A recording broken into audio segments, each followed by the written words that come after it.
so hard. You got to know now. Ooh, taking it too far. Nothing to hold now. I'm falling apart. Out in the cold now. Breathing underwater.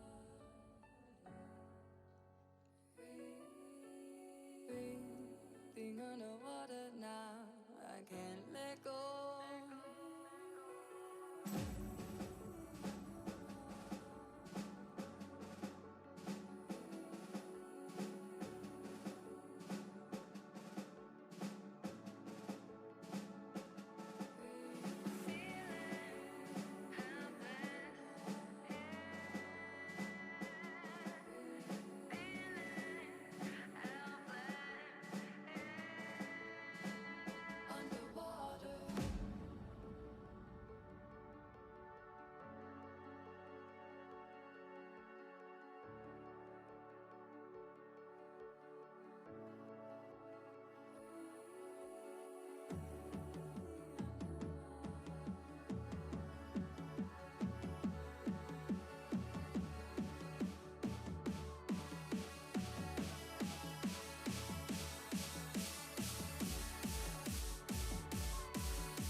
Hello, everyone. Oh no, they can't hear you. The folks can't hear you because apparently my computer's an idiot. That's so annoying. Here we go. They should be able to hear you now. Oh no, they still can't because I'm still an idiot. Okay, let's try this again. There we go. Now they can hear you. False start, 5-yard penalty, first down on SilentEcho. Guys, welcome in. This is the Rocket Powered. Hands up, hands up, technical, hands up, technical. This is the September 26th edition of the Rocket Powered Report. I am Curtis. In your bottom left, SilentEcho is above me. If we're looking Brady Bunch style, I'm looking up. And we have Suhferderder over to the top right of me, I do believe. I like being yes, you're correct. Calm down. Sir. Yeah, it's a family program. Family program. Jeez. Anyway, so guys, the Friends theme song. Right. First show in a long time. We've got a lot to cover. We haven't been on since the start of RLCS Season 2. So we're going to talk a little bit of qualifier drama. Going to talk a lot of bit of qualifier drama. Going to talk a lot of bit of league play drama. Going to talk some rosters and some snooze buttons that didn't get hit in some cases. So, and we'll get into that. We'll talk about that as we go along. Snooze buttons that did get hit. Oh, yeah, that's fair. That's fair. Yeah, snooze buttons that did get hit and ignored after the fact. So, yeah, got good stuff for you today. With that said, before we get going, a couple things. One, hit the report up on Twitter at Rocket Powered Rep. You can hit we have all of our Twitters, I think, on the overlay as well, so you guys can see where you get each of us individually. And don't forget to hit the follow button on the Twitch. It's very much appreciated, and you get notifications when we go live. Aside from that, let's talk some qualifiers. Oh, yes. Okay, you guys 6,000 do some stuff in the background. Total teams. You're fine. 6,000 total teams. 7,000. Between NA. 7,000? Almost, 7, yeah. 000. Okay, rounding up. Yep. 7,000 total teams between NA 6,900 or something, so yeah, it's 7,000. Absolute craziness from RLCS Season 2. The team count literally doubled from Season 1. Didn't have quite as many technicals as we did to Season 1, as far as the website going down for 3 hours. That was a good thing. Yeah, we only had to delay the bracket by half an hour this time. Right. Yeah. Half an hour for 7,000 teams is much better than 3. Putting that out there. Either Thank way. goodness that, what was it? Even for that half-hour delay, I thank God that they invented the API interface for this. Like, this saved a lot of our lives to confirm things. It wasn't throwing through 35 different screenshots, and it wasn't running through Imgur to be like, hey, can you send me a screenshot? How do I send it? Through Imgur. What's Imgur? Okay, can you just send it to me somehow, please? Hang on a minute. Do you actually call it Imgur? Imgur. Imager. It's Imager. That's what you say it. It's Imager. What? I know. There is no I in. This is like people calling it GIF. Oh, that's awesome. But in all seriousness, awesome. like all three of us were mods for the RLCS, so that was We got to see a lot of the drama develop. Yep. Yeah, Right. We saw a lot of things. I disqualified an Xbox team. Like, well done, guys. You successfully signed up to a PS4 tournament. PC, yeah, exactly. Yeah, PC, That's awesome. PS4. So it would have been weird to see how far they actually got, though. they got up until they faced the PS4 team, and then there was crossplay issue. That was how we found out. Out of curiosity, I don't know if any of you know, but what is the reason, by the way, that for some reason it still only shows SciNet for Xbox players? Is there a distinction that it's hard to clarify that across the network, or do you know What do you mean? why they still do that? Well, it shows SciNet for both of them because SciNet is Psyonix Net because it's the Psyonix networking that is connected That's to console people. I gotcha. They want people clarification, to know. actually. Yep. So, On but either way, Xbox, because Microsoft wouldn't let them use SciNet because it was too close to PlayStation branding, because people make the same mistake that you just did, Svende. Right. On Xbox, it's actually just the Rocket League logo that comes up for PC players. Okay. Oh, okay. So. Oh wait, yeah. Fun fact. Yeah, yep. that goes for people that play it on The Xbox. more you know, and a star came in. Right, exactly. With that, let's get back on topic here with the qualifiers for Season 2. First thing that I'm going to mention, through the NA side is the fact that we had a certain missing team that's kind of come out of the woodwork and made a splash in the Rocket League scene recently, and that is Selfless, formerly known as Momentum. Did not make it to league play, which had a lot of people kind of up in arms, like, "What are you doing?" Just Oh, no. excuse me while I wipe away the tears.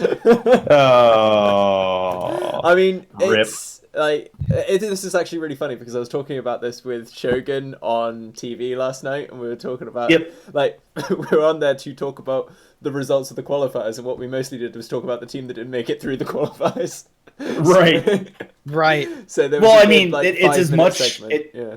it's as much a result of those that didn't make it as it is those that yeah, did. absolutely. For example, Yeah. Deception makes it in, Selfless does not. Having said that, with like how good Deception have been playing, I think that, you know, like realistically speaking, I don't know who I would have picked over Deception Selfless if they faced each other, because Deception's playing really well. In retrospect, yes, I agree with you. We're getting a little ahead of However, ourselves though. Yeah, exactly. Yeah, we're gonna get into more Deception stuff a little bit later because they did absolutely make a splash, and we must talk about them. But talking about Selfless, Miho, Dapper, Timmy, Jnaps. Jnaps literally had a cat pee on his motherboard for RLCS. Are we going to bring this up again? Because we talked about just this for last a episode. moment. But ultimately, I mean, the fact that they didn't make it is as much of a shocker as Deception making it. That's fair. I'd agree with that. So, I mean, ultimately, I don't know how much you've seen of Selfless kind of before they really kind of hit it. Not necessarily as avid as you had in a lot of the times. Right. Most of my experience was just either watching through Gfinity or I was friends with Jnaps, so I would kind of know a few things from him. Mm-hmm. Just still being surprised, honestly, that they had struggled there. Talking to him the last time that I got a chance to chat with him, he basically had assured us that he wanted to keep the team together and to basically reform and kind of use this as motivation and say, guys, we were not good enough. Let's get to the point that we're good enough to be back at that level. One would say, let's get good. Yes, very simply put, let's get good. I mean, like anybody would, they definitely took it tough that they unfortunately lost. But in this world, it's I don't know if this is a great comparison or not, but in the world of March Madness, for those of you who are basketball people, nobody ever knows what's going to happen in March Madness. And sometimes Rocket League, at least in this championship series so far, has been one of those moments where it's just really throwing people off. They're like, I didn't expect X team to beat Y team. That's like, in looking at it by scale, you have 64 teams in the NCAA March Madness tournament. You have on NA you had 3,500. You had 3,500 on EU. That's exponents upon exponents of teams. So you could never predict it correctly. That's exactly right. Interestingly, like in terms of actual numbers of people, it's not quite so much of a difference because there's a lot more people in a basketball team. Yeah, actually, if you think, let's narrow that because the NCAA tournament, they're well known for that 64, but you need to remember that this is all across the D1 area for college. That is, excuse me. It's almost ish the same boat. Maybe not as many. Well, there's teams. A minimum of 15 people on a basketball team, like half the time. Right. More of a maximum, I think. About max 15, approximately about 12 or so. So 12 times 64 is already quite a lot of people when you compare 7,000 teams, and realistically speaking, you just divide by 3.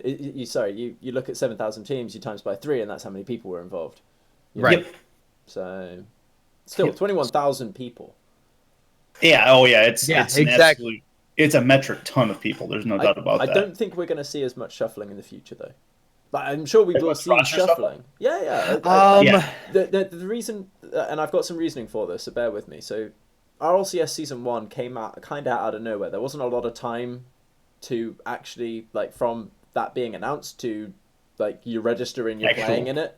Commencement, right. So there was a big scramble to get teams. Mm-hmm. Then people played through that, and then it was at the end of that, it was oh, we don't know how long it's going to be. And then, hey, look, it's been announced, and 5 weeks later, we've got roster lock. So again, a very short space of time. Now there's like that expectation that we need to actually start training as a team because we know that this is how it works now. Do you know what I mean? So not to mention the fact that you had more time between season 1 and season 2 than you had at the onset of season 1, so there was a lot more time to shuffle those rosters together. Plus, just to kind of throw this in here as well. Just to kind of throw this in here as well, I think this is also really, really great in my opinion that they implemented Kronovi and Zero joining together to make a gaming house there. That's a great example of like having a team stay together. Have you seen the video? I'm really hoping. Yeah, I did. Yes, the video was great. Have you seen the video? I love the Dorito. I have not. I didn't know there was a video. Okay, so at one point there's a short joke because Overzero is so much taller than Kronovi where he takes Doritos off the top shelf of the cupboard where Kronovi literally can't reach them. There's just this little blink that says top shelf. He just walks away.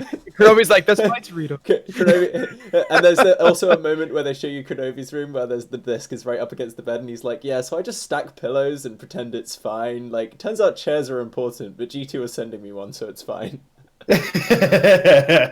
That's pretty awesome. That's pretty. Yeah, I'm gonna have to watch that one. Yeah, if we can get a link for that in chat, that'd be good. And I'll check that into the chat. Yep, so, that's good stuff. That's good stuff. It was pretty good. I retweeted it, so I should be able to find it pretty quickly. Talking about it. Oh, what's up? Go ahead. I think you're actually transitioning to where I'm thinking you're going. Go ahead. Well, I was going to mention I was going through the NA League play stuff, and I went through the G2 games, which we're going to go into them in a bit. But Kronovi was sitting on his bed while playing Rocket League. Yes. He did the interview on Skype with the analyst desk while sitting on a bed. That's because there is one chair in their entire house and it's Overzero's. Right. I'm not even kidding. Like, that's literally... Yeah, not even kidding. There's a couch setup, TVs, their kitchen, and then there's their two respective rooms. One of them's got their setup. Actually, it's interesting, by the way, that Overzero doesn't have his quad monitor setup at the moment either. So they're still in that process of moving. Quad? And I'm wondering... Quad monitor? He had a triple monitor. Quad monitor. No, he had 4. He had quad. He had 3 last time I saw a picture of his desk. No, he's running 4 now. He's got all 4. Crazy. Yeah, all 4 of them set up. He's on that kind of level, I guess. Easy for the Rocket League Jesus. What? Right. Sorry, I just got told off by Nightbot for to trying to add a command. Like, what?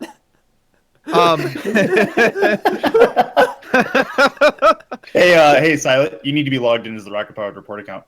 No, because I'm a mod. I can add commands. You're not a mod because clearly it does not have the green little sword next to you. I got a sword. It does for me. It does for me. Speaking of which, I actually want to get your guys' input on this. So the gaming house move that they have decided to do is great for Kronovi and Overzero. But my question is, Ledge can't until he turns 18, which I think he's 16 right now? 16. 17? Okay. I think he's 17. So he's got a year. So do you really think that this was an amazing move? Because now you have... So, 6 months out of the 12 thing. So now you have 2 out of 3 players for that team underneath the same roof. Do you really think that that's an amazing idea? It helps Zero and Kronovi out, but does it really help out Lachinio in the long run? I think it does, because the thing is like these guys were both planning on moving out of their parents because, now they have money. Right, so, exactly. So if they're going to move out and they were going to move closer together anyway, they might as well just move in together, let's be honest. Like, why wouldn't you? Which they covered in that video that they showed there. Exactly. Yeah, exactly. I mean, it's like... It makes a lot of sense. It doesn't make sense not to, so... Right. Yep. No, if it were me in the same situation, if I was actually good at this game, then I would consider doing that too. So, I mean, it's definitely one of those things where the nice part is they can work on things off screen too. Just don't move in with Pashy though. We don't know what happens with him. Oh no. Yeah, exactly. You might get booted approximately a week. Luckily, in the United States, you need at least 30 days if you're going to give somebody an eviction notice. Right. I'm sorry, I was just really confused by the fact that Nightbot hates me. Like, why does Nightbot hate me, guys? I don't know, but it's pretty funny. Friend. I'm gonna add it like manually now. You weren't the one that stopped by Snasky's Twitch stream today and have Striker purge your like messages every 5 seconds that you tried to type something. So just be glad that Nightbot is a nicer mod than than Striker. Rip. To be fair, moving one on. time though. I tried to raid yes. Striker and I got timed out by one of her mods who clearly didn't know who I was. It was quite funny. Oh, It's like, sorry, you might not recognize me from being on this stream. that's good. I like Yeah, that. it was pretty funny. The talking about it though. Going into speaking of qualifiers, as we get back on topic here, guys. Yep. The EU qualifiers. There's one particular team that I want to bring up in this, and it's one where we definitely had an issue with the snooze button. Oh man. Yes, Complex, Vogan's team. So obviously, I believe he explained what exactly happened to him. Yeah, he explained what happened to him. It was something. It wasn't. It was his parents taking away his internet or something. Like Yeezy. I don't know if it was something that to do with Yeezy necessarily. being very young. That's what it was. I'm sure it was. I'm sure that. I know that one of the This things is that good they had content. mentioned. No, I honestly think that the reason that he did, I think in a twit longer I read that he didn't show up because his internet like crapped out, and the guy that was supposed to show up to support that like didn't come until like 3 hours after they were supposed to play their game, and even then it still wasn't barely on. So maybe it was a meme that I that's saw what that it was his parents pulling the plug of the router. Like, Stop playing our video games. Go outside. Because that's what You're gonna go get a real job. FYI. Yeah. But I mean, well. Speaking of connection issues, we're lucky that Pashi. Well, I said, depending on your point of view on Pashi, but we're lucky his internet worked all the way through because I had a fun time trying to cast Pashi when he was disconnecting every 5 seconds. Yep, that Right. was fun. With I was Bergen, watching so, that particular Gfinity broadcast, and I'm pretty sure his internet was out more than it was in, and he had an issue where in private lobbies he wasn't able to go to the next game. He was able to get into the current game, but not into the next one. So there was a definite ISP issue, and he was having a giant fit on Twitter. If you didn't see that, it was very enjoyable. Make your Nightbot love us. I 'Cause, don't know I don't know what's wrong with Nightbot. She's being she's what being I words posted- that I can't say. I just tried to put in there the why I didn't show up at RLCS by Yeezy. So woke up at 1:45 p.m. Didn't eat and drink something. Meanwhile, noticed forgot my phone at my girlfriend's house at 2 p.m. I turned on my computer and tried to instantly join the Complex TeamSpeak server. But sure, I had no internet connection and then a bunch of characters afterward implicating something. I asked my neighbor for his cell phone if I can use or call the customer service of my internet provider. So after 15 minutes of talking and testing stuff, the employee told me my router is damaged and it's instantly overheating after resetting. The router has a technical defect. Raise your hand for a technical. Exactly. So yeah, it was a technical issue that happened, which is still weird to me, by the way. That just a router overheated and on the like worst day possible for him. I feel so bad. That's rough. Although to be fair, if it were me and I was Vogan, I would have definitely had at least a sub. And the fact that he didn't, Well, yeah, I mean that's what it comes down to, isn't it? Like this is why you have a sub. Right. Exactly. And if you sign up 3 people, you better be lucky enough that they all can play. Right. Mm-hmm. For sure. That's what it boils down to. I mean, in the end, that's what they. I don't know how to say this correctly. For them not having a sub is kind of like if this scenario was to occur, there's the exact reason that you have a sub, but they still didn't believe that a sub was a worthwhile thing to invest into. Like this just proves their point. And the YouTube video that someone put together that basically was this guy that just laughed at every other sentence that he said, and it was regarding Falcon's team. It was just great. It's just like it was a guy, I forgot what language he was exactly speaking in, but the subs was basically saying that he screwed up in general. Yeah. But it definitely could have wielded something better for them. I would have loved to see Complex play because Vogan as a leader in general is always a great thing to watch when I watch a lot of their style. And we saw that at LAN. Right. And he's a determined guy. He's definitely got a lot of things for it. Even on his Twitter right now, I'm on. He is mentioning on here that he would love to, create a team of up and coming players. Like, I don't understand how he makes this, but he's not quitting, but he's making an upcoming team. So I'm assuming that he's kind of looking for more newer potential out of it. Maybe assume with some old people, but we'll see how it goes. Yep. Yeah.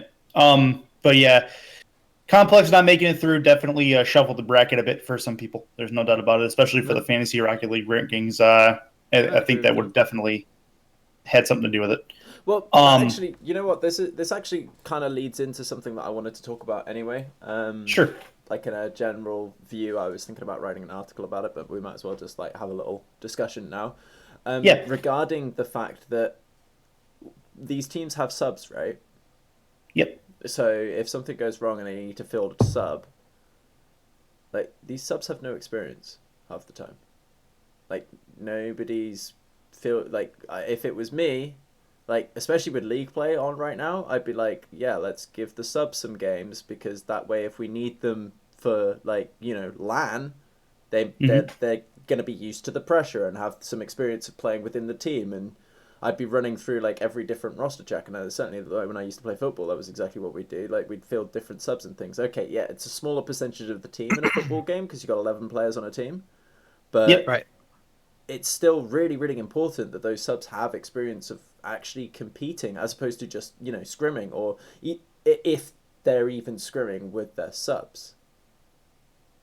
It's actually interesting. I like the conversation that I had the other day regarding this in general to it, and I got a great chance to talk to Gregan about this more in depth. As I was really curious on what his intakes. FYI, yes. People. Yep. I thought it was interesting because I asked him, you know, what his thoughts were on a lot of different scrims and whatnot, because obviously I started to work on Velocity GG's side of things. So I kind of wanted to pick his brain a bit and say, you know, collaborate basically, and got some interesting feedback on him. Basically, one thing that I will agree with him a ton on is when it comes to teams in this scenario, sometimes giving the players the option to do something is not a great idea for it. And this is pretty well. And I mean this in the respect that the player is a great individual. I mean, we can look at anybody like caliber of Vogan. I would respect him to be like, hey, do you want to scrim tomorrow at 7? He would be there. Right. But if I was to go to, I don't know if this is accurate or not, but I'm just using him as an example. If I was to say that's the Doomsy, would I get the same answer? No, he'd be busy playing twos or Rumble, let's be honest. Right. and so the caliber of player that you select with is where you would then develop a leader, which then would have a coach underneath it. And that's something that we talk about that would be great to have more in this league, is to have more of a coach or a manager that gets stuff coordinated like this and does kind of the grit behind it. I would love to hear more on that. I think that's coming. Yeah, that's something that's going to be part of orgs. Right. So and as the bigger orgs get involved, you know, all of a sudden we have these support structures where there's going to be a coach, there's going to be at least a part-time analyst for these teams. That you know, somebody's going to be going over tapes. You know, like if let's say, like, I've got a lot of coaching experience. It's not in Rocket League, but I've got a lot of coaching experience. Like, if I was going to be a Rocket League coach, like, first thing I want is, like, I would be getting these guys scrimming, and I would be taking like actual recordings from them, not just replay files, but actual recordings of physically what they're seeing. Even though I can get that from player view, I want to know how much boost they've got at any given time. I want to be able to hear their team comms. You know, I want to be able to go through every single little detail and look at them and go, okay, so hit every time, like, go through, like, team comms is a great example where, like, so many people just don't know how to communicate in this game. I'm not saying that I necessarily do, but there's not a defined background to how to communicate. Yeah, like in football, like, you never say I've got it, because that is an ambiguous statement.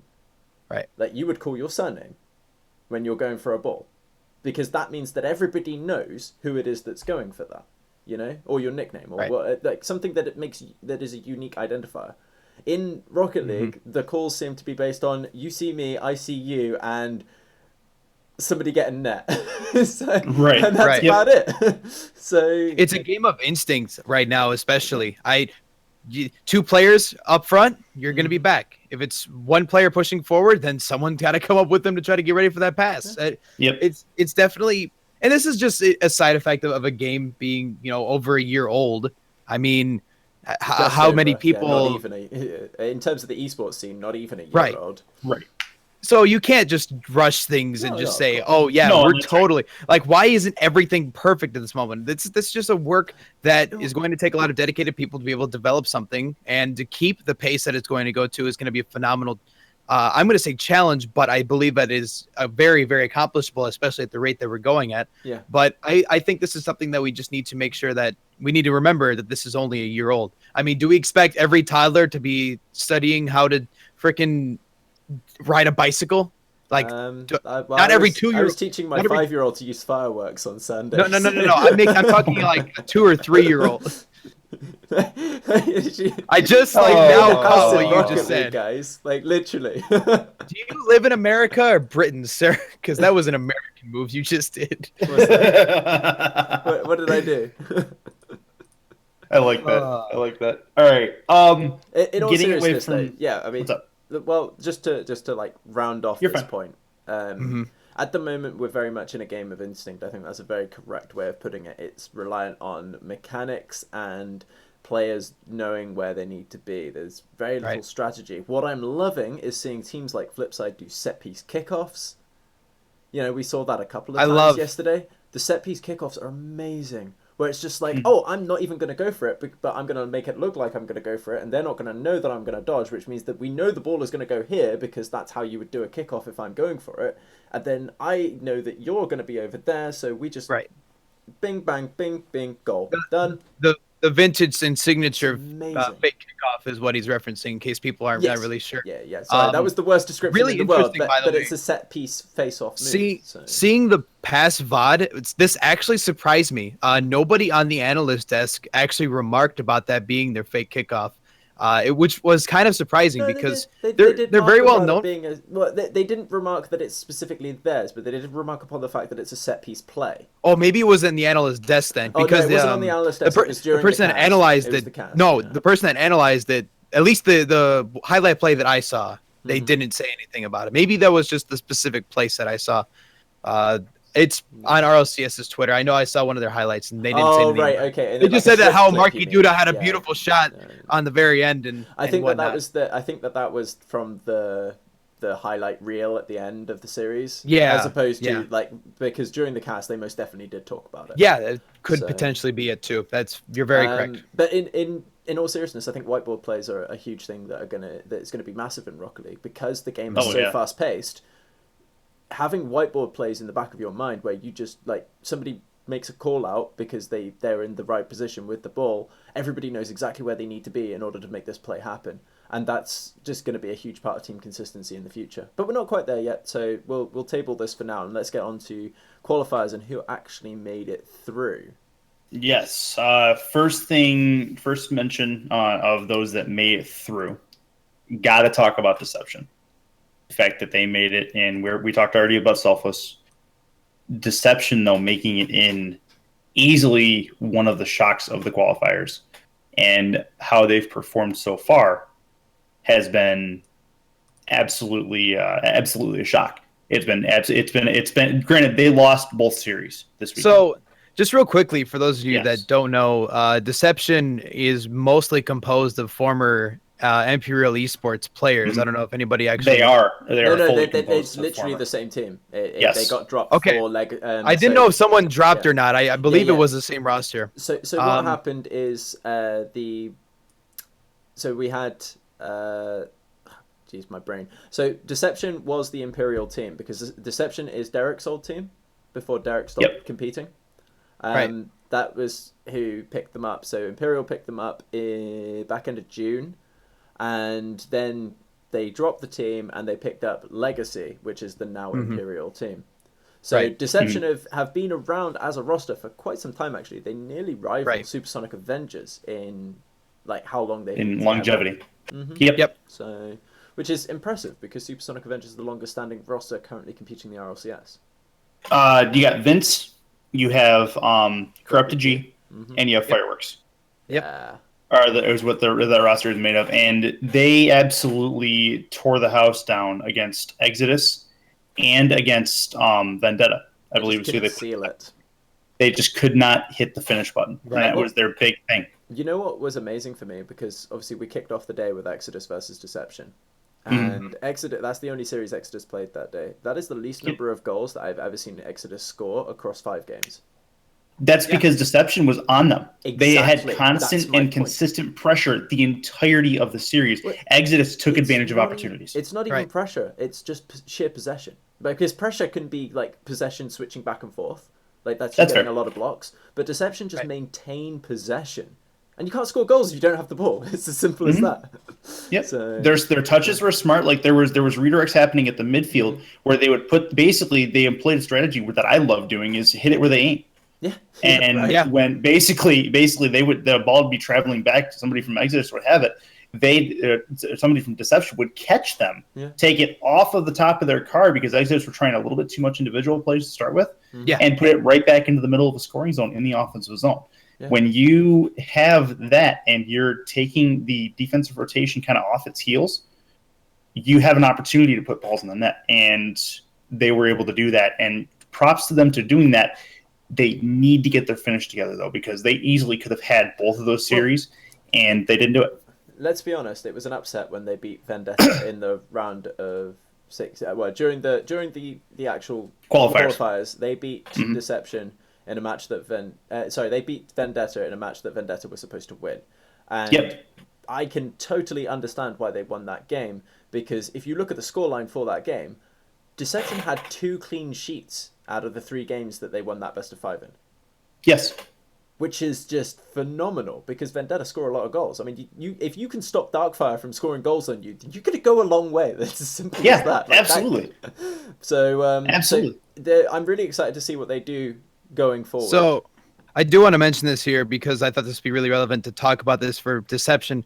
I've known Vince for a good while. A good buddy of mine. I got once. Shut up. So when I just started coaching for Vlogs GG, I wanted to pick up a scrim with them. Oh, you're coaching for Vlogs GG? The day before I don't think RLCS. you mentioned it. Only like 18 times. I'm adding this to kind of add to the story here. No, I know. So I wanted to ask on their side if they wanted to have any just minor scrims or anything. And one of the things is pretty much just talking about their work ethic at the moment here is I asked if they wanted to set up anything, and he said we would, but we have Vendetta and Exodus for RLCS tomorrow.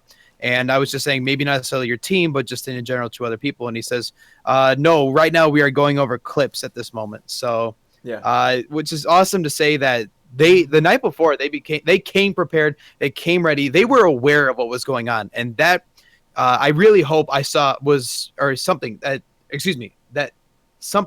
that other teams were also taking into seriousness as well. Going over clips, studying material, going over your gameplay style and saying, what do I need to make sure that I'm good at tomorrow? Or what do I need to focus to be, the next level? And this is where, again, just the $250,000 price pool, like this is how you're going to get your cut is by playing at the best level that you possibly can right now. It's not just playing. Exactly. It's professionalism. It's work ethic. It's being a student of the game as much as playing it. Right. And that's playing to fit that exact frame. So it's so important, and it's just not something that's happening at the moment. And I really want to see more of that as we move through. So I'm just setting up a second screen here, because what I'm going to do is I'm going to chuck up the doohickeys.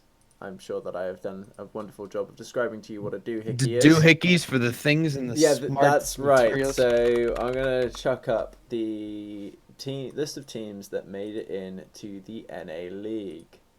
Yes. And it's an exciting list, let's be honest. So, it's a very good list. I mean, and the thing is we see a lot more parity, and a lot more competition between, and there's not as much of a divide this season as there was with season 1. The thing is, you from top 1 through 8, each team played like they deserved to be there today.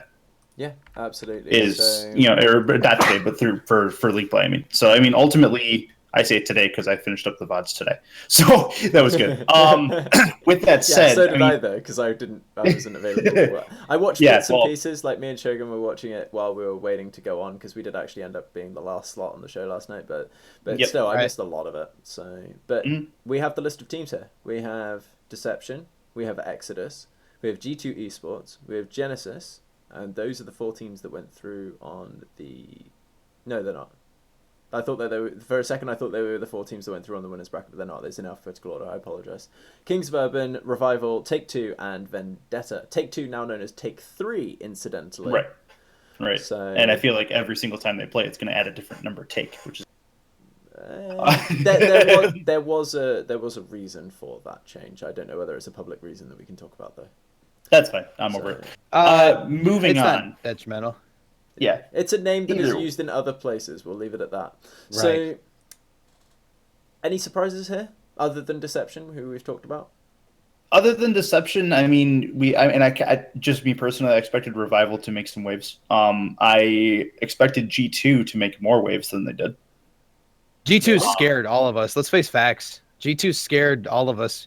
You know, you get picked up by a bigger name. Now, the thing is that going back all the way to season 1, you know, we necessarily didn't even throw that much hype for them until they won the tournament. They were considered underdogs at that point. So I'm wondering if when the acquisition of G2, or when they were acquired by G2, I wonder if they're still getting overhyped and their start out is just what we were expecting. Well, I've got an opinion on this because, hey, I've got an opinion on everything. That's true. My opinion is, like, first of all, G2 were, like, probably rated 4th going into LAN, like, at most. Mm-hmm. Right. Like, Kings of Urban, Flipside, and Exodus, all rated above. Oh, yeah. Maybe not Exodus, but certainly those 3 definitely rated above G2. And then there was a fight for 4th, 5th, and 6th between them and Genesis and Exodus, I would say. So, so seeing G2 come through and wreck LAN is great. Now let's think about, you know, external to the game, what's been going on. So these guys have just been picked up by an org, and this is now their full-time job. Yes. Okay? Right. We have the weekend of televised qualifiers where, you know, we see them lose to Take-Two, and then they go through against Classic Stanley, I want to say. I think it was Classic Stanley. Yeah, I think you're right. Classic Stanley. So, okay, that's fine. But what happened within 2 days of that? Oh, 2 of them moved a ridiculous distance. Fair. Like, so let's be honest. Like, if I'm over 0, right, and I'm sitting down, I'm like, oh, we got to qualify for RLCS. But in the back of my head, I'm like, I got to drive for 30 hours this week with all of my stuff packed into it, like as much of my stuff as I can physically fit into a car. Mm-hmm.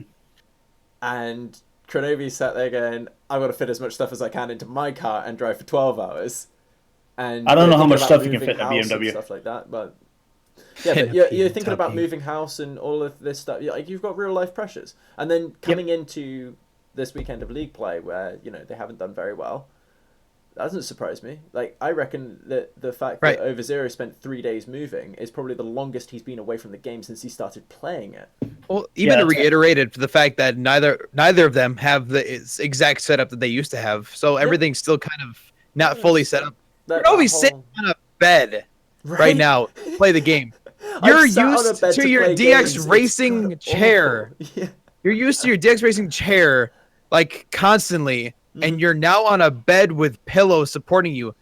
I did that when I had the flu one time. It's not fun, and it hurts your back after a while. It is the worst. Like, and it's something that, like, a lot of people forget in gaming, and posture. in all things, posture is super important. And even to the point, like, so many things can affect you externally and, like, be affecting you subconsciously without you being aware of it. Even to the point where, like, having mess on your desk can make you play worse if you're used to your desk being tidy. Right. Like, you know, if I've got my chair at a different height to what I usually have, and I'm playing Rocket League, like, my entire perspective on everything is wrong because my perspective on my screen is literally different. And in a game where camera settings are, like, one of the most important things you can change and personalize, you're gonna then put yourself at a different position to that camera. It's, Yeah. No, you're exactly right. I don't want to spend too much more time on this, but I do want to reiterate. I do want to iterate this point. The fact of the matter is when we saw when we saw G2 in person, when they were obviously Cosmic, when we saw G2 in person at LAN, they played much better in person and physically together than they do online, and that's a divide that I'm noticing. There's a difference between them online and them in person. I've seen that when I've casted them. I've seen that when I've seen that when I've watched them on VODs and when I've watched them live. There is absolutely a difference there. Yeah. Part of the that's thing is- communication, but part of that I think is also just like pings and being in your own personal environment. The other thing is, well, I don't know whether how relevant you can call their own personal environment if it's like they do better at LAN than they do when they're at home. That's fair. Yeah, you're right. But I would say that they were still good enough to get to LAN, and as long as they get to LAN, I wouldn't want to bet against them in the final. No, exactly, and that's just it. They need to get to that point. Yeah, they need to get there. So I think honestly they just need a week to settle into their new house, and then I'll go back to just wrecking people, and I think that'll be fine. And honestly, like, this is their full-time job now. They got no external pressures. The move is over. Once furniture is arrived, then they'll be just fine. So the mountain will be rebuilt. That's it. Do we need to talk about Exodus? I mean, Exodus is just doing the same thing as always. Like, they're just consistent. Exodus being Exodus, they still rock, man. Yeah, they're just consistent. Just still super consistent. Like, no worries about them going through that bracket in the winner's side at all. Right. Genesis. Oh, geez, we haven't talked about Genesis. I'm going to be very, very honest with you. I'm actually kind of surprised they pulled 2-0 on that. When they scared us a little bit prior to it, it's just 2-0. I'm glad that they 2-0'd.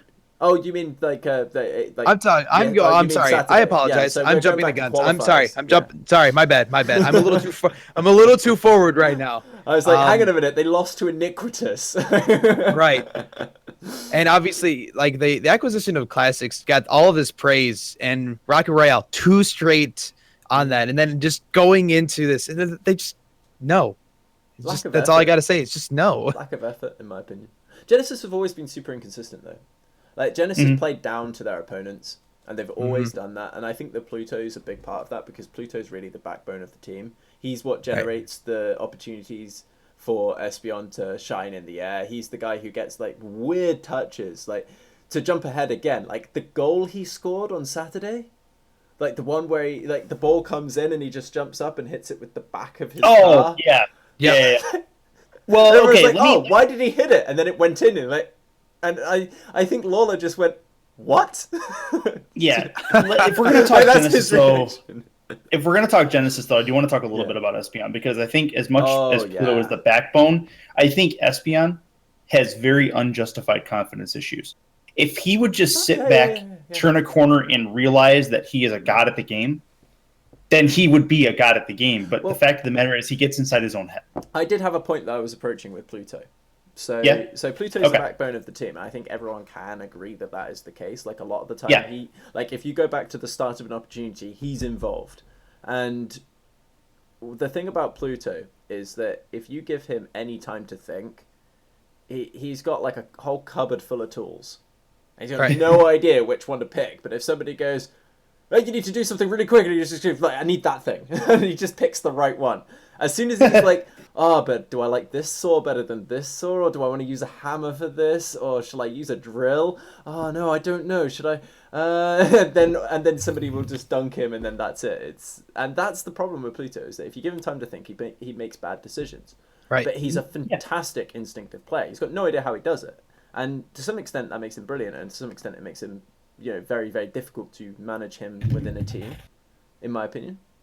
So it's just a consistency issue. I think that once, if they get picked up, which I think they will get picked up by a sponsor, I think that, again, having that external construct, that objective person coming in and going, look, you need to be honest with yourself, like, this was really good, and that'll help Espeon. And then Pluto is like, in this decision, you should have done this, and in this position you should have done this, and in this position you should have done this, and just drilling that over and over and over again until he's instinctively making the right decision no matter how much time he has. Problem solved. But they need that external support to get there. I don't know if Quinn's the right person to deliver that, to be perfectly honest with you. I think Quinn's fantastic and he knows a lot about the game, but I don't know whether he can be objective about Genesis. I agree with that, actually. Quinn is a great guy when it comes to the mindset of the game. He's very well aware of what exactly needs to be done in order to win. Yeah. Communicating it and executing it is a different story, though, of course. And, it's almost like knowing your favorite story, but at the same time, though, explaining it to someone else is not the easiest thing. It's stuff like this that, again, Quinn is just a great mindset of the game, but I just don't think he communicates what he knows perfectly to everybody else, though, and I think that's not going to help them out in the long run. Yeah, I mean that's and it's an experience thing. Like he's only just stopped being a player. Like I think that in a year's time, Quinn will be like everyone's going to want Quinn as a coach. To be perfectly honest with you.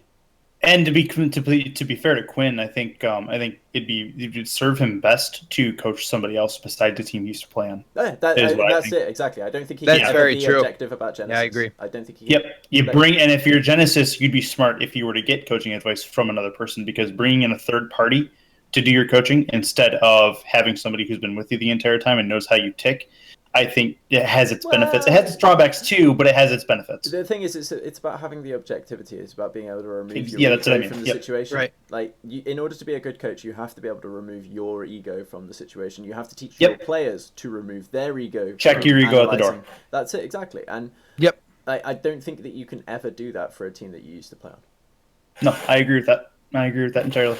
So, good stuff as far as that goes. I think we've gone enough through the NA league play, unless anybody else has a surprise or anything that they want to mention. But I think everything else kind of went as we thought it would, for the most part. Yeah, I mean, well, Take-Two, I was kind of surprised by, to be honest with you, because they just haven't competed much. Mm-hmm. So yeah, that's fair. I get that they're the old Mocha NA squad, and this is Zane, Jackie, Rizzo, and Insolences. Mm-hmm. And they're all very experienced players. They've been playing together as a team for also quite a long time, but they also haven't done very much. And I mean, I actually had the opportunity to cast them in a match against Momentum, and honestly, it was the hardest match that I've ever cast in my entire life. Honestly, like I've seen Starfish move faster. Like there were whole tens of seconds where nobody touched the ball and it was just like tumbleweed across the middle of the pitch. It was ridiculous. I had just no clue. It was like the most lackluster thing. It was totally unlike Momentum. It was totally unlike Take-Two. I know now, but I actually based all of my predictions on AA on literally beating Take-Two based on what I'd seen of Literally and what I'd seen of Take-Two, like in terms of the most recent performances. And then Take-Two came out and just freaking wrecked. I mean, wrecked with a K. There is a button for this that is called the Rizzo button. Oh, and that activates the God status. Rizzo doesn't I even can't want believe. to play. He wants to stream. Here he is. I'm amazed. Stuck in league play. All he wants to do is sit at home and stream, like in his comfy shoes, you know, with his little thingy on, and just like have a little blanket over his knees and a cup of tea and a fucking cookie, and that's all he wants to do is just sit and stream. And here he is being forced to do league play and stuff and be important. Yeah, I mean, ultimately, I'm not sure what to think of the old Maka NA squad. They were knocked out before they could get a chance to get to land last season, and now that Rizzo's gotten that comfortability with him as far as the streaming goes, and he's gotten a successful stream going, does he have the motivation to continue with the Pro Rocket League scene? That's going to be the big question. I mean, how many times if you're waving $75,000 in front of your face, I think you're going to consider a couple options. So I mean, yeah, exactly. That's fair. And in addition to that factor, money, let's be honest, they've already made in addition money to just that by getting into factor, league play. The amount of people that have made RLCS, let's just look at their stats numbers and just how insane that they are. Going from, I don't know what Mike Rule's former numbers were before. They were still pretty high. RLCS, I mean, come on, he was on one of two Right. teams that had an org. Like, True.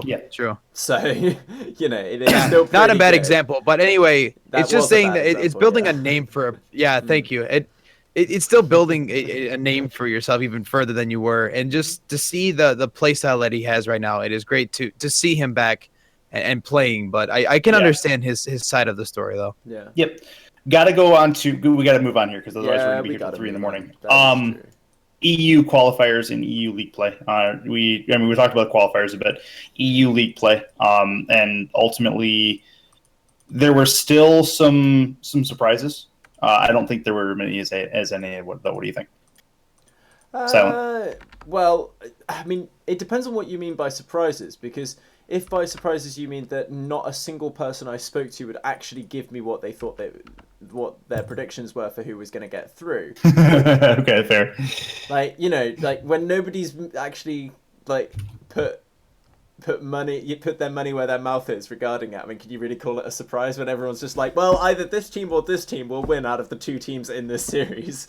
It's hard to call it surprises. However, I would say that I'm very, very happy to see Precision Z, Mhm. Summit, and after this weekend just gone, Red Eye in this. Okay?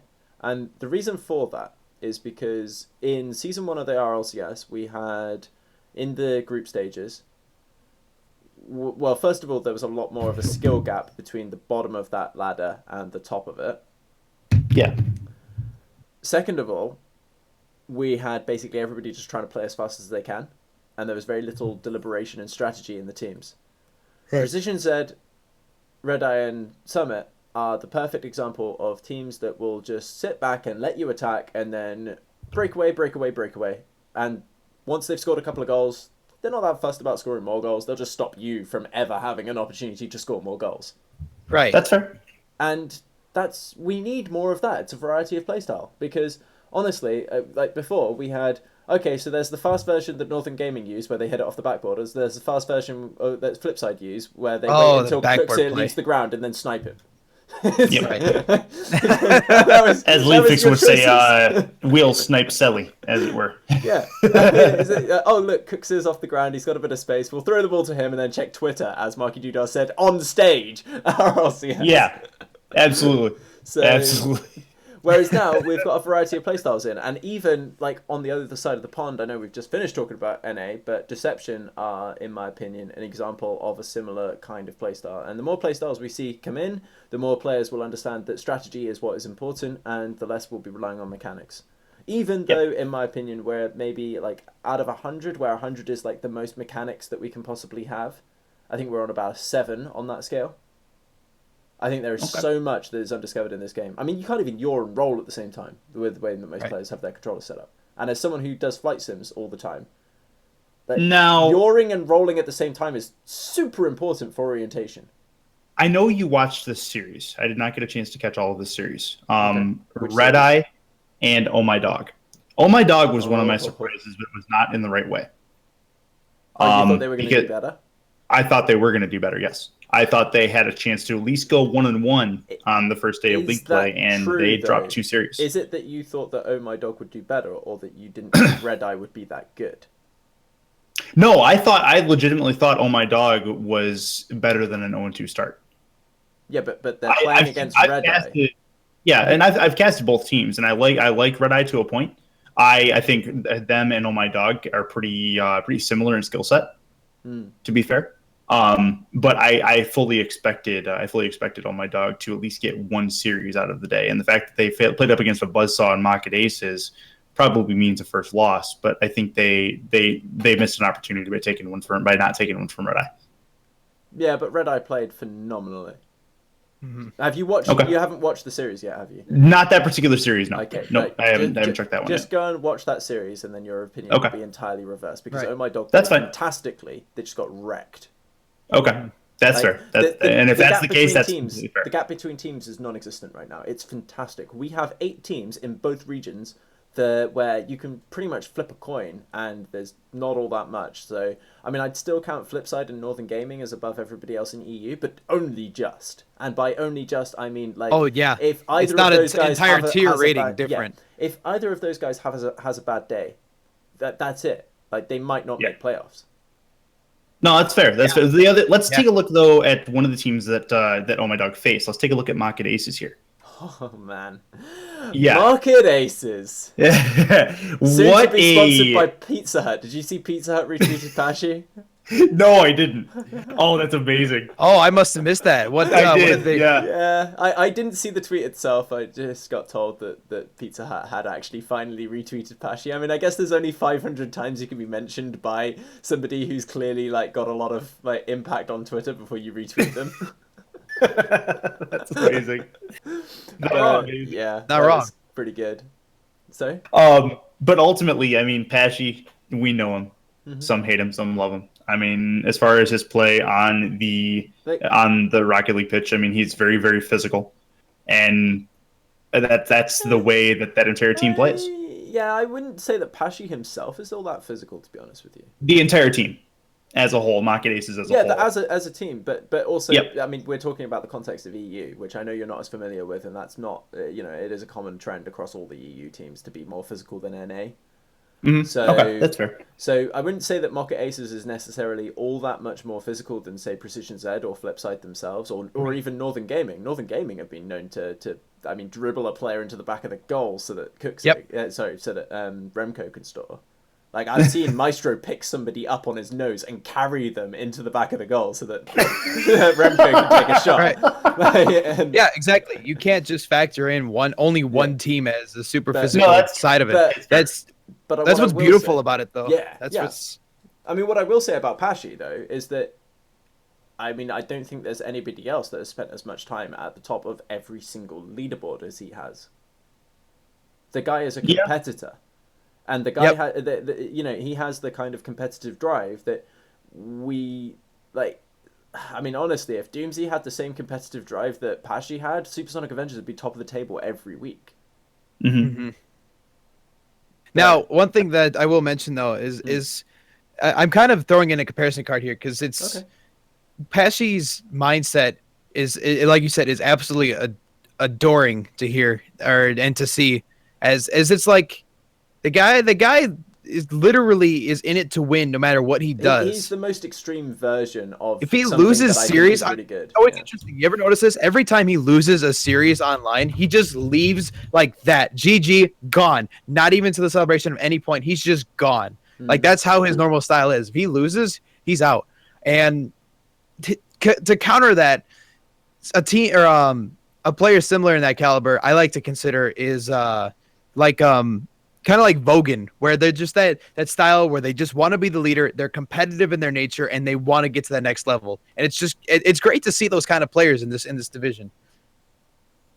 Yeah, no, I absolutely agree. And I mean, the competition, like the competitor side of it, at the end of the day, and this was something that I was talking to Carpet about, actually, because Carpet used to be like very nearly in a top 10 team NA before PPL kind of happened and that kind of stuff, and he started doing casting instead. Like, and one of the reasons that he said to me that he stopped being like a competitive player was because it didn't hurt him when he lost, which is great for him now that he's a streamer, a streamer and a caster. Like, that's fine. Like, the fact that it doesn't hurt when he's lost is why he can go, oh look, it's Monday, I'll stream for an hour. Oh look, now it's Wednesday. Right. Exactly. He just doesn't tilt. The man is as level as he can get. But with Pashi, like, it hurts, and it hurts a lot every single time he loses, and that's what drives him. And that at the end of the day, that is an athletic mindset. Like, and when I say athletic, I mean like in terms of the actual like mentality of somebody who is going to get to the closest to the top that they possibly can. And they will drive themselves there. The only thing that I want to see is a little bit more balance. Because while it's great to have that drive, you have to understand what else you need to have in addition to that drive. And he's the most extreme version of it in the community, in my opinion, right now. And Vogan is a close second, in my opinion. Kronovi is third on that list, by the way. One last question I have for you about EU. Summit. Are they just on the bottom of the table because they're that bad, or just because of who they play? They did play Mocket Aces in one of their series. The other one was Reunited.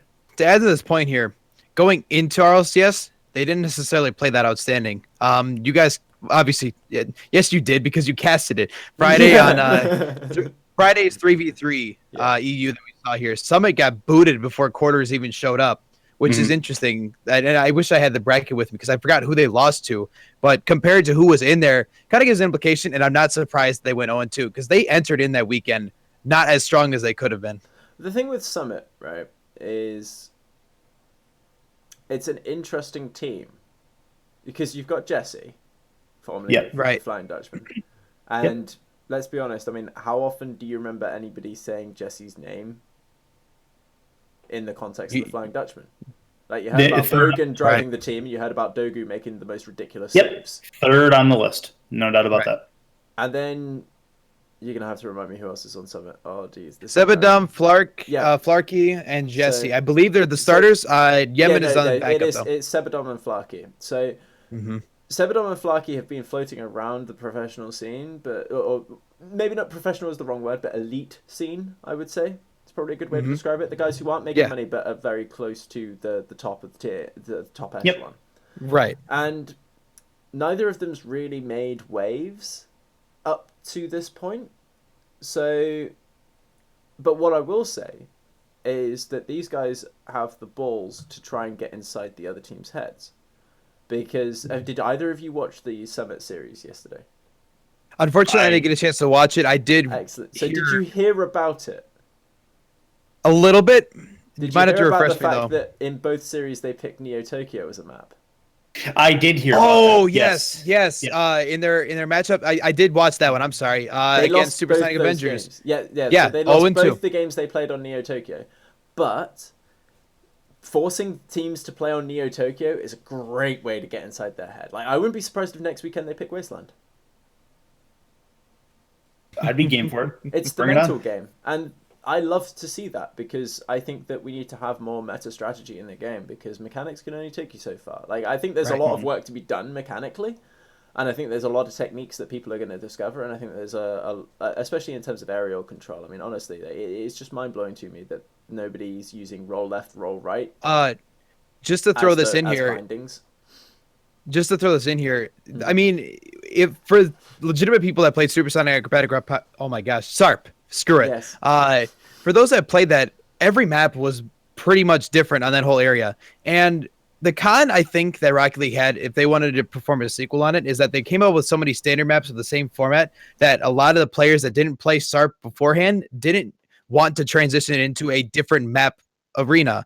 So I think now we're starting to see this level where now players are starting to realize that they want to start playing that strategy card of I'm better on this map versus this map. And that is something I'm hoping to see more into as we go into RLCS and hopefully at the LAN as well. Well, this is something that a few people that know me and have heard me say, and something I was talking to Shogun about last night. I know that I'm almost certain I've said it to you, Curtis. But Aquadome, should be a reskin of Wasteland. Yeah, that's actually not a bad thought. I would love for the walls to be consistent, but yeah, but the walls aren't supposed to be consistent in Wasteland. Like, that's part Haven't of they the already skill said cap that of it's the supposed map. to be a standard map though? No, they've said it is a standard map. That's what I'm saying. Right. Is that it should be a a reskin of Wasteland. Like, the thing is that when mystery, when I say roll left and roll right, I mean there's actual bindings for those, so that if you set up roll left and roll right as separate bindings, you can then also turn your car into yaw as well as roll. It's a huge thing in flight sims for aiming like your nose at things. If you've got fixed guns, you need to have your nose pointing at the thing that you're shooting at. So it would actually make aerials easier to do if people would roll left and roll right and yaw at the same time. But the controllers just, like, we don't have controllers for it yet. Won't be long before we have specific controllers. But in terms of Aquadome, going back to that, Psyonix is putting non-standard maps into ranked, much against much to the ire of everybody on Reddit and James Bond. And I love that. Like, I love the fact that they're doing that, and they I saw so much hate for Wasteland back in like June was when I was like super active on Reddit because I was away from Rocket League, so I ended up just being like, I did nothing but Reddit and Twitch for a whole week, which is how I ended up being a caster, FYI, so that was quite funny.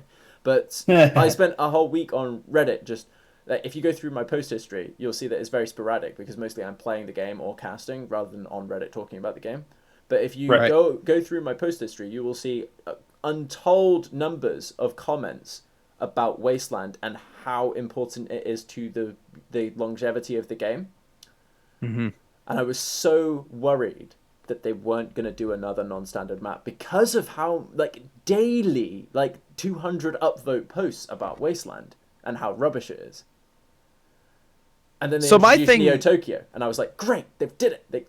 But while on the one hand they've got standard maps where there's like untold numbers of them now.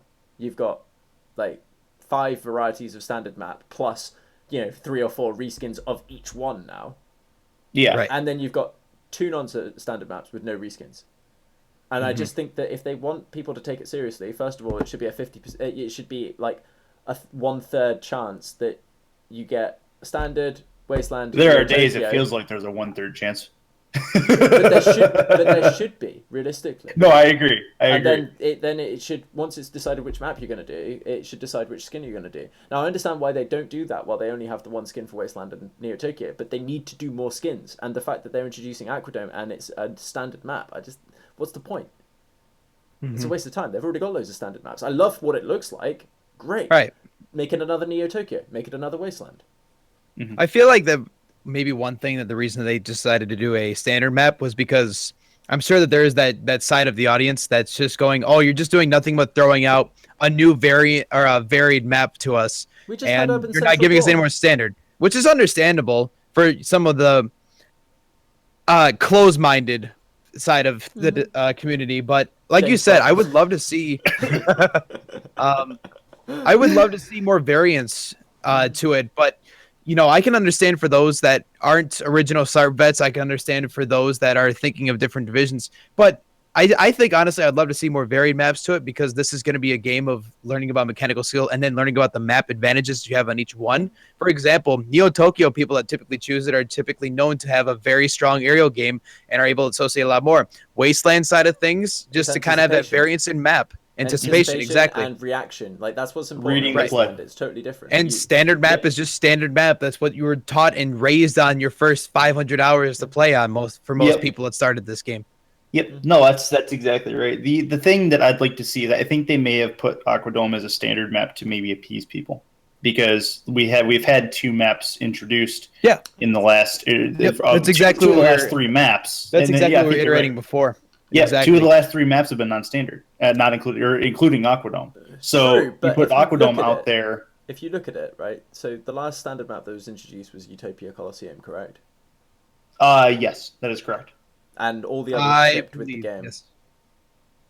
And all what? The other 4 shipped with the game, right? Manfield, Well, yeah, Beckwith, and then DFH, there's and the- Urban Central yeah. shipped with the game. And then you Yep. had Utopia Coliseum was the first standard map that was added. And then you had Wasteland, and then you had Neo Tokyo. So I can understand why they would come back to a standard map now, but I just think that it would be better to have a new... I just think it would have been a great opportunity to have another version. Mystery, I completely agree with that. He says, without variation, yeah, general no, viewers that- will see the tourneys Right. as stiff. Preaching to the choir over I here, mean, dude. let's This is just exactly kinda- what we're talking about. Right. Let's just take an example from another esports scene. How many of you people would love to watch the exact same CSGO map every single time? Do you really think that'd be fun?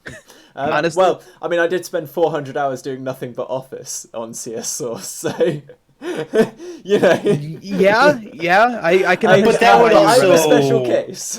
That would also mean that you're normal, which we all know is not true. Well, I did also play Aztec and I did also play Dust and stuff, but generally speaking, you'd find me on a particular server. But I was on that server because of the community that was on there, not necessarily because it was Office 24/7. So, but in my opinion, it's like, I think that, like, okay, so I played 3 hours of ranked today since I got back from London, maybe a little bit more than that. I haven't played Neo Tokyo today. I've Yeah, played Wasteland probably that's- 10 times. I A played. good That's example fine. of this. That's Good fine. good example of this. To add to your point, 5 hours of ranked last night. I played Neo Tokyo twice. I played Wasteland probably about 6 times Yeah. to 4 times. Let's put that in perspective. 5 hours of games. What does that calculate to? Does anybody know? It's approximately about maybe 7 to It's 10 an minutes. average of 10 minutes a game. So Okay. So about 6 games times per 5, 30 games. So you've got 1/5 of your games were on non-standard maps, which is Right. wrong because it should be 2/7. I More than streamed a fifth. total of over the last 16 hours. Well, now the last about 24 hours. I streamed a total of probably 4.5 hours on my Twitch channel. If you go back through, you saw Wasteland twice. You saw Neo Tokyo twice. Mystery, I agree with you. He's saying that if we get a skin on something from Labs into comp rotation, that's exactly what I would expect because that's exactly what happened with Underpass. What I would say is that both those maps, both Pillars and Octagon, require refining. And the biggest problem that I have with both of those maps is, first of all, within 60 days. That wouldn't surprise me either. It wouldn't surprise me if they said that at the same time as Aquadome, they were also bringing out a non-standard map into competitive. It wouldn't surprise me in the slightest because it sounds exactly like Psyonix. What I would expect though is for the maps to change significantly. And in the way that I hope they change significantly is I hope they are longer than they are wide. I think Wasteland is about the limit on how wide you can go compared to length. Right. I think the length to width ratio is really important. That's my issue with Octagon's map right now is Pillars too. Round. Yeah, same thing. I'm actually, like you said, I think refining those maps would be the big thing. Yeah. I think Pillar is making a good stride, but I think that the two pillars itself are a little too large. I'd rather have them be thinner, but in that same length, I would respect, and have them built so that you can jump off of them to more suit into the goal, so you're not using your entire boost to just change your direction. So I would love to see something along that. And Octagon, I just feel like because of how wide it is, there's a lot of things that can happen in the mid, but there's not a lot of potential just for an easy score to it Now that's where you and I differ, because I actually really, really like Octagon, and here's why. It does change the mindset, and I think that ultimately if you're going to make it a shape like an octagon, you have to have it wide. Now, I think they could change things in the middle. I have one question for you. Have you played 2v2 on Octagon? Yeah, that's exactly what I was about to give an example to. I was going to down it to 1v1. Have you played 2v2 threes yes, 2v2 no. I have not. Right. Then go and play 2v2 on Octagon, and then you will know exactly what the problem with Octagon is. Okay. And that could be fair. So maybe they start segregating I hope they don't. playlist. I hope they don't. Because No? I know for a fact that they are already waiting per playlist. Mm-hmm. Because fair. I can count on one hand the number of times that I've played Neo Tokyo in duels since Neo Tokyo came out. I know for an absolute fact that it comes up less. Okay. That's fine. And that's across 2 different accounts, FYI, because I do have a second account. So I will say, though, I think just Octagon is a 4s and a 3s map, and that's really how it goes. I think I almost would say add more boost to it, because then that would give us a little bit more of a mindset. Yeah, it's already got 2 more boost orbs than any other map in the game. Right. Because it's got 4 on each side, not 3. Mm-hmm. I don't know. I just as far as a 3s map, I think Octagon is fantastic. I mean, as 2s, I could see a definite problem with that, and as duels, I could see a definite problem with that. If it was longer, and not as wide, it'd be totally fine. Like, I love the way the walls work. Like, I am actually a really big fan of the idea of an 8-sided map. I just there's no need for it to be a regular octagon. It can be a stretched octagon. Here's a thought too. Why don't we just combine? Given how wide Octagon is, why don't we go ahead and combine Pillars and Octagon? Wouldn't surprise me in the slightest if they did that. Yeah. I mean, because that would widen the field of play for Pillars, and it would also mean that the Pillars are still there and they'll still have an impact. And you still have to plan for them. Curtis is on the exact point that I'm trying to think about when it comes to it, because I really badly wish that I love the idea that there is a center fold that you can use as a ground to just go off and try to take a shot and go. The other con that I have too, I really badly wish that you could dribble around in the pillars. I know that's kind of counteractive of what an actual pillar is, but I wish now. Let me explain that. I mean, on the top, it's more of an actual solid wall. I'm talking be able to drive through it, so that in the event that I have to get to my goal, I'm not taking the circle route to get all the way over there. I want to just cut through, a little tunnel, little tunnels. I'm fine with that, but you can't bring the ball inside. Yeah, I could see that, but then I could also see the impractical design to it. Yeah, I mean, the thing is that I think that from a game design point of view, the decision they've made with pillars is good.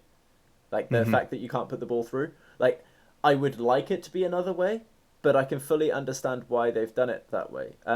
But in all seriousness, and this is something that I was talking about, I don't know if you guys have bothered to watch the 42-minute Colsey video that I did with him on Rumble power-ups, but I actually talked about this on there with him. Pillars is almost totally unique, with the exception of Rumble power-ups. Because with Rumble power-ups and with Pillars, it has added something that we've never had before in Rocket League, which is hidden information. Okay. So with Rumble power-ups, there's no way to know what power-up that person has, right? So that's hidden information for the first time. Like with Boost, you can watch them go around the map, and if you're good enough, that you could watch one person and be able to say, within a certain margin, like they've got about this much boost left based on how much they've used and how much they've picked up. Like it's not hidden information, right? With a Rumble power-up, there's no way to tell what power-up they have until they use it.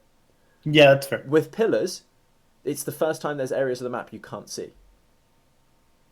And I mean all of them, not just you, Curtis, because you're blind. True. I see what you did there, but I don't see it very well. Yeah, right. You see it real close.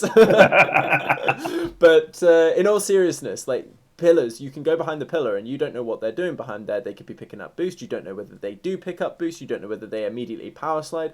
Like if pillars went into ranked, I can fully understand. Like imagine the level of mind games you can do. You run behind a pillar, immediately power slide, and come straight back out. Mm-hmm. And you go and behind, nobody would know you and did. You go behind as if you've got no, like, don't use any boost when you're doing that, so it looks like you're going to that side boost. And then you power slide, come back out, and you've still got loads of boost, and you can do something that somebody wasn't expecting you to be able to do. Right. And I still think you can't do that at the moment, because you can, if you're good enough, use your right stick or use your mouse to look around the entirety of the pitch. Mm-hmm. Mm-hmm. And with pillars, you can't do that. Yep. I don't think... Here's my opinion on pillars, though. I don't think we're going to see pillars come into competitive play until we see an auto cam that can actually keep up with the action. Because to have pillars in competitive play, that means it's going to be used for tournament play, which would make it nearly impossible to cast. Actually, I would disagree with that, because realistically speaking, the casters don't use auto cam all that much. That's fair. Like that's fair. I certainly don't use auto cam all that much. Like when I'm doing color casting, I'm on fly. Yeah, for the play-by-play guys, I mean, I use it more than I use the player cams. I do use the player cams, but not as much. Wavepunk does play-by-play from on board the cars, I believe. Okay. Right. And he switches player a lot. Okay. Yeah, I switch player from time to time, but I don't use it a ton. So yeah, so I think maybe I'm just in the minority there, and that's fine. But I think that to some extent you are, and that's just to not be too blunt about it, a limitation that you have that you can't overcome without getting new eyes. That's fair. So, yeah, there's that. Silent, you guys want to lend me one each, and I'll just have one of yours. I'll trade you. I'll just trade you one each. Still be 1v1s. I'm sorry, but I don't think I'm short enough to be Tom Cruise.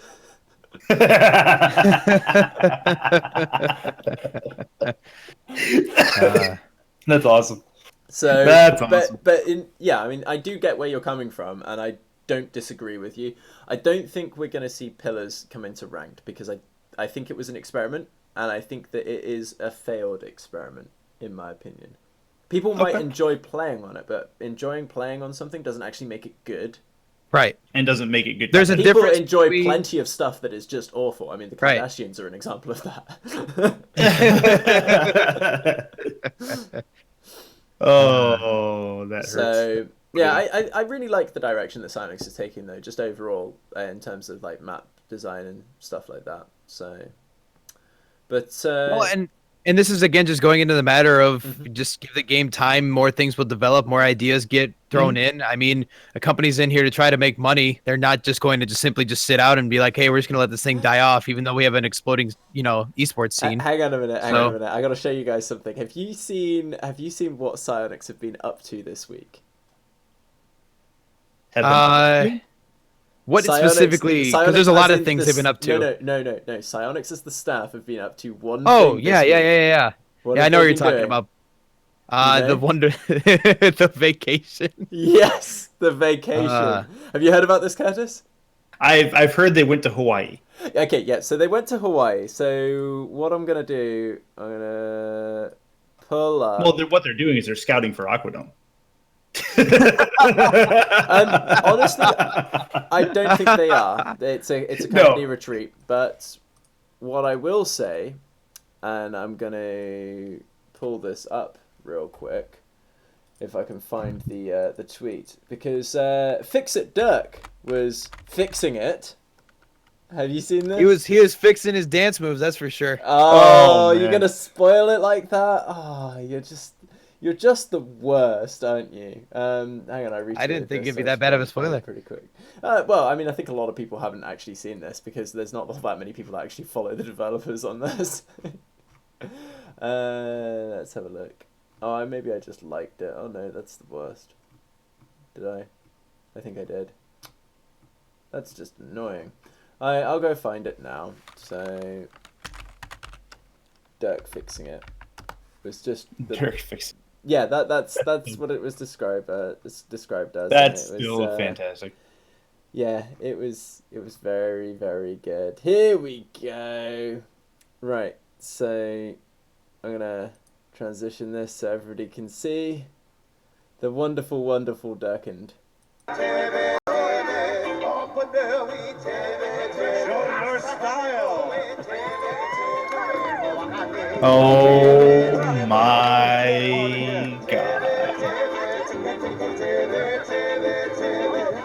Okay, so on this, by the way, if you've seen what I think Adam responded back to that on Twitter. It was Adam that posted great. it. He's like, it was sorry, it was Luke that posted it. But someone said on the Sonic State that they did that shirtless last year, and he's like, I didn't know that was an option. I would have done that. I thought that was absolutely beautiful. But man. Yeah, Craigasm is right, Great Nate. You know what's up. Look at Dirk fix it. Oh, but man. yeah, I'm a big fan of that, and to honestly, I mean, I would expect nothing less from Psyonix because in terms of like as a studio, they're almost as young as their player base. Yeah, yeah, definitely. Like certainly within the grand scale of game development, like they're young guys. So, you know, I'm just really happy to be involved in this community. To be perfectly honest with you, like that's what it comes down to.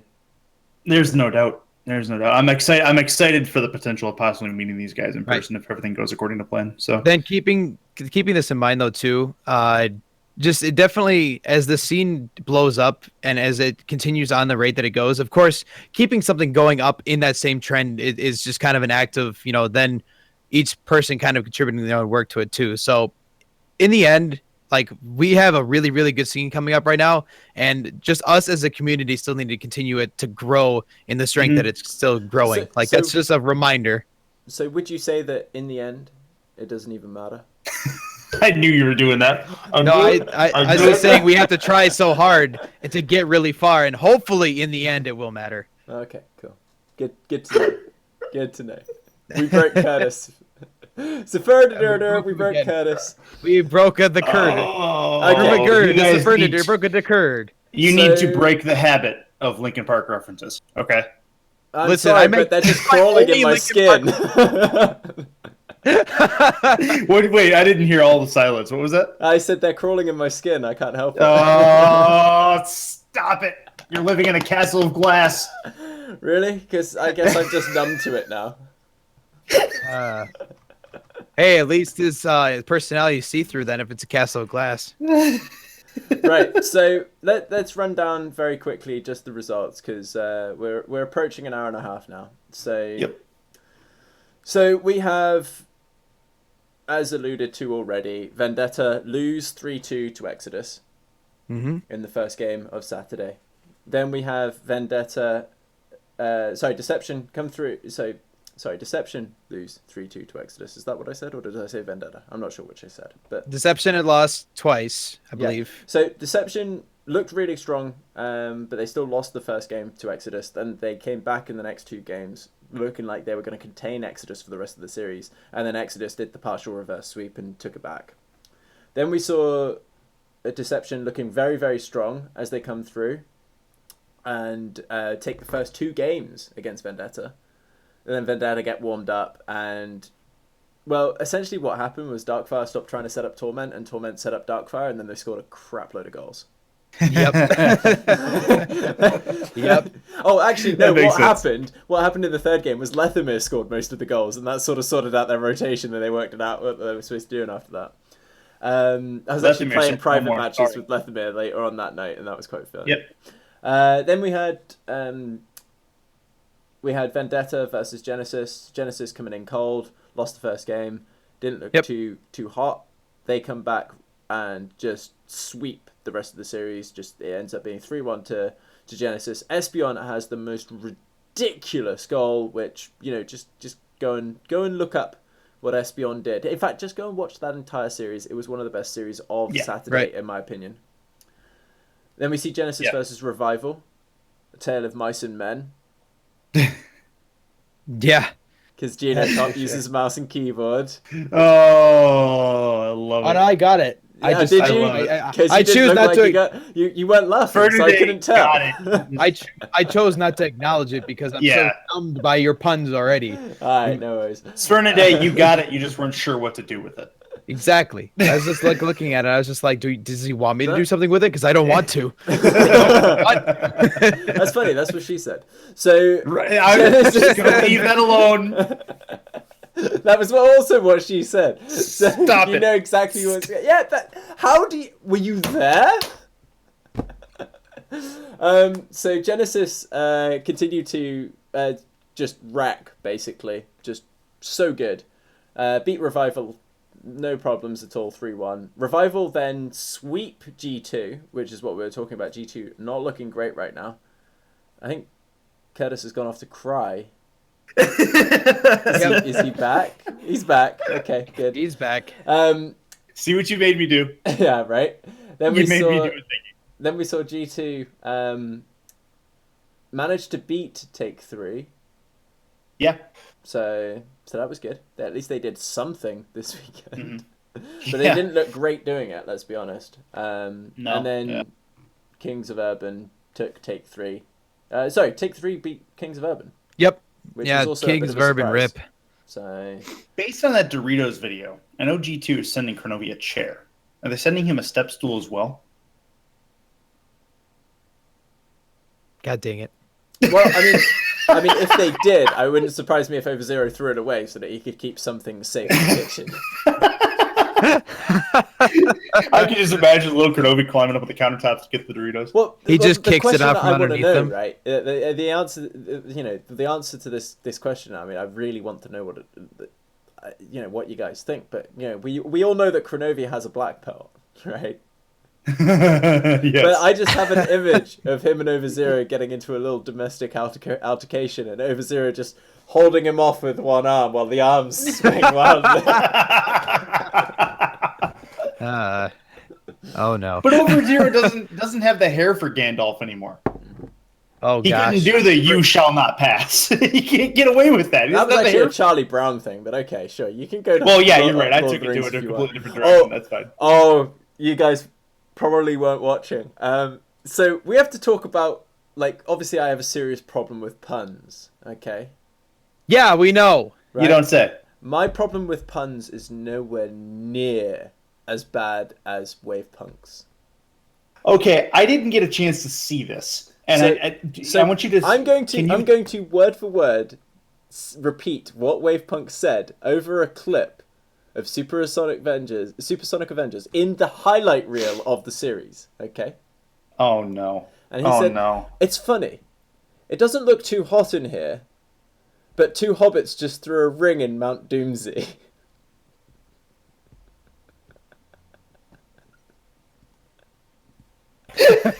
I appreciate the grenades.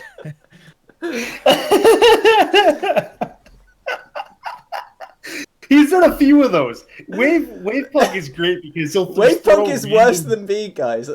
He's great though. He'll throw this some random memeage into a cast that you don't even pick up on unless you're really paying attention. Well, that's what I like about it, because he's a bit of an Irish ninja when it comes to that stuff, isn't he? An Irish ninja, I like that. One would call him a Texan ninja, as it were. But it's great. That's fantastic. No, the Texans don't have ninjas. Don't be ridiculous. Clearly the Irish do, and the fact you never heard of them is why they're so good. But that was NA League play. I don't have a fancy board to throw up for it because I don't think there's actually one available. So going into EU then, where's the little button? By the way, this wiki, in case you hadn't noticed, has a wonderful button that says view the corresponding EU page. It's very, very helpful. Thank you. RL Esports wiki, which I think is actually Vogan's. But Oh well. so is that in there? Is that it? Does that work? Is this fancy? That's not Is fancy. this fancy? That's not fancy. Why did you even link that? You know what? Why didn't you just use this? This is much better. So Because Because Control V was a lot easier than hitting !RLCS. okay, but Clearly. so we have Flipside going to Game 5 against Red Eye. Now this is what I'm saying, Curtis. You got to watch Red Eye's play before you start saying anything about Oh My Dog, okay? Because honestly, they took Flipside to Game 5, and Flipside weren't playing badly. Right. So, Okay. fine. Then we see Red Eye sweep Oh My Dog, which honestly, coming off the back of taking Flipside to Game 5, like you'd expect them to sweep just about anybody else in the league. Let's be honest, or at least to be able to, even if they didn't succeed. Then we have 3-2 in another best of 5, and this was Mocked Aces going up against help me. Oh My Dog. What am I talking about? Yeah. We just talked about. Yep. Then we see Mocket sweep Summit. Then we see Supersonic Avengers 3-1 Summit. And that was the 2 series that had Neo Tokyo in them. Great fun watching that, by the way. Highly recommend it. Probably my favourite part of yesterday. Then moving forward, we see K-Dop, Siki, and Skyline as Precision Z play Supersonic Avengers and beat Supersonic Avengers in probably the closest series of yesterday, I would say.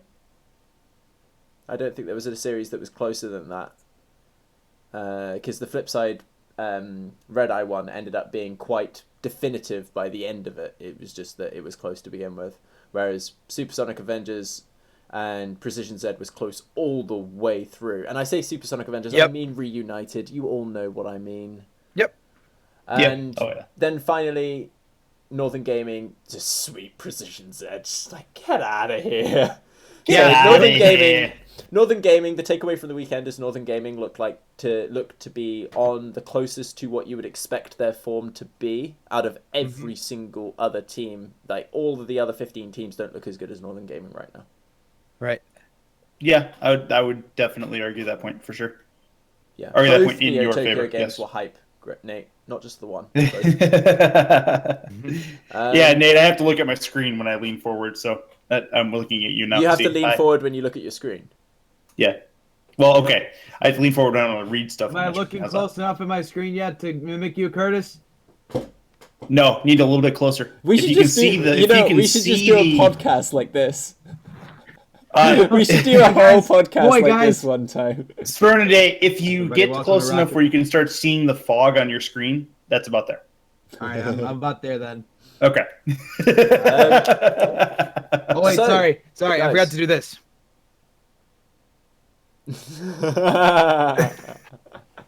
Okay, so It's like motorboating his own monitor. well, we've been here for about an hour and a half now. Yep. Guys. So just quickly, what was your favorite moment of the weekend? Favorite moment of the weekend was I still think my favorite was Precision Z and Supersonic Avengers series. I still loved watching that. Okay, interesting. I mean, I have to go watch the Neo Tokyo thing for Summit. I think that's going to be right up there. But I think ultimately the way Deception played right off the hop was my first first favorite thing. takeaway? Actually, my highlight was I got a $100 donation on stream. Shut up. Go home. Lol. Awesome. But no, ultimately, yeah. I mean, and the thing is this just started. Yeah. We've got a good 2 more weeks of league play, not including the Midsummer Classic, Midsummer Mayhem that's coming out with Mid-season Mayhem. 2 weeks from now. Mid-season Mayhem. Sorry. Yeah. Yeah, Midsummer. Why was it? I was thinking MLB All-Star Game. I apologize. No. Nice. Mid-season Mayhem. Deep pull. 2 weeks. Yeah, it was a thing. So I'm looking forward to that to see what they have in store for us for that. I'm actually kind of curious how that's going to go. But I mean, 2 more weeks of league play. Like, stop it! You're spoiling me. I can dig it. I can dig it for sure. I mean, I'm a huge fan of everything that's going on in the scene at the moment, and you know, just for anybody watching who isn't aware, you know, let's plug ourselves just a little bit. So, Suhferderder, who are you? Why are you here? So, like, we haven't actually talked about the fact that you're a new host of this podcast. I know. Just to really quickly touch on that, I was asked by Echo and Curtis to tag in as the new host here, which I'm really glad to be part of. It's kind of great to always get an excuse to talk about Rocket League for a little while. So I always enjoy that a ton. You need an excuse? You know, he needs a platform, and that's what we're providing. There you go. Okay, exactly. I can buy that. Exactly. And it's definitely great to be here, of course. For those who don't know me, I'm ambassador and shoutcaster for Rocket League Central alongside with both of these guys here, so that's not a new thing for any of us. You can follow me on the socials at Suhferderder_RL is my Twitter. Everywhere else, pretty much can find me on as just Suhferderder_RL. Yes. I apologise to everybody for the overlay and the command being incorrect because I couldn't be bothered to check beforehand. I just assumed you had a unique name. I like that you have my link, by the way, as twitter.co.uk/Suhferderder too. Like, as if Suhferderder was from the UK or something. Like, come on, man! If I was in the Britain lands, I would automatically be the most popular caster. Wow! Oh, look at the size of the head on that dude. I mean, I don't know whether you know who Johnny Boy is. Right, or Gregan, just by default, Shogun. he's Scottish. No. I was saying Shogun oh my goodness, the son of a kung fu coach and a karate coach. Like that is what I'm talking about. Out of us European 3 here, champion. Oh my God, both of you here. Shut up. One at a time. Suhferderder, go. But yeah, you can find me on those socials there. As always, it's great to work with you guys. And up to Curtis, I'm going to throw it off to you, bud. Well, I mean, I've been dubbed, for those that don't know, I've been dubbed as the Rocket League Colonel, or Colonel Rocket League, as it were. Our very own Colonel. Right. You were supposed to introduce the library took with the spanner. from you. And our grandpa. No, I think it was Colonel Curtis in the library with the lead pipe. Except that obviously you're white instead of yellow in that. Oh, you both are absolutely fired. That's awesome. Fired. Rip me. But I've been here for one show and I'm already gone. I was not a host. I was a guest. No, and one thing I'll give to you guys in the chat because I think it's important just is this little piece. I like that. That's the tweet that definitely got the Colonel thing on board, and I have to thank Silent for that because he continued the meme. But ultimately, you're gonna find me. I do casting for Shift. I do casting for RLC with Gfinity, and among other things, Mythical. I'll be casting tomorrow night. So if you want to catch me there, that's fine. RL_Curtis is the Twitter. Otherwise, get each of us has our own Twitch as well, and I'm at. I can put the URL there. They can follow you on Twitter and then you tweet it, right? Yeah, exactly. There's that. Yeah, so follow on Twitter. You can get the Twitch link there too. So either way, good stuff. And Silent, with that, I'll send it over to you. Yeah, well, I'm SilentEcho. I'm the most British caster in Rocket League, as confirmed by Gregan, who was the most British caster in Rocket League before me. So my Twitter feed is generally scones and cream, various articles, and lots of me appearing in other people's media. Me and Suhferderder do a show tomorrow night, which is at, I want to say 8 p.m. Eastern, but I actually have no idea off the top of my head. Yeah, it is. Yeah, 8 p.m. Eastern, Level Up Weekly, so follow us on Twitter to check that out. And follow me on Twitter to catch the articles and the various other things that I do. So it's been a pleasure. It's been wonderful. I've enjoyed it. Over on my right is Suhferderder, and over below me is Curtis, and I'm SilentEcho. Thanks for watching. Hi, Silent. Bye. How you doing? I can see up your nose when you do that, which is weird from above. Okay, I'm calling it. Like that's